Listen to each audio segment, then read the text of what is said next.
Rajkot TRP game zone અગ્નિકાંડના મૃતકોને મુન્દ્રા મધ્યે શ્રદ્ધાંજલિ આપવામાં આવી। રાજકોટ ટીઆરપી ગેમ ઝોન અગ્નિકાંડમાં નાના બાળકો, નવયુવાનો અને સ્ટાફના નિર્દોષ લોકો મળી લગભગ 33 લોકોથી વધુ આ અગ્નિકાંડની ગોઝારી દુર્ઘટના મોતના મુખમાં સમાઈ ગયા હતા।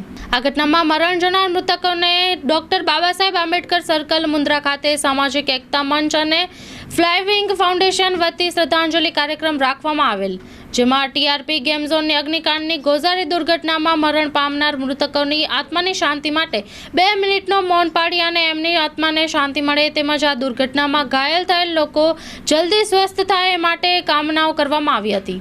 ગેમ ઝોનની આ ગોઝારી ઘટનાએ નિર્ભર જવાબદાર તંત્ર અને ગેમ ઝોનના માલિકોની ગેરજવાબદારી સાથે સરકારની પણ આ મુદ્દા પર ઢીલી નીતિઓ સામે અહીં આક્રોશ વ્યક્ત કરાયો હતો।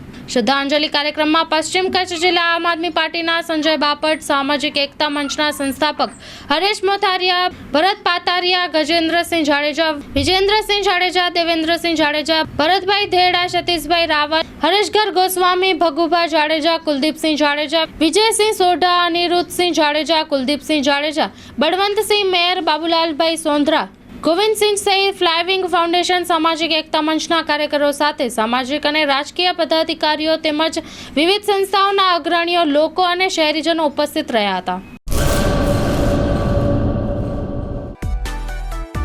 માં motor driving, safe and sure driving. Driving એ શોખ સાથે આપની મોટી જવાબદારી પણ છે। અમારા ઇન્સ્ટ્રક્ટર દ્વારા સચોટ અને સરળ માર્ગદર્શન,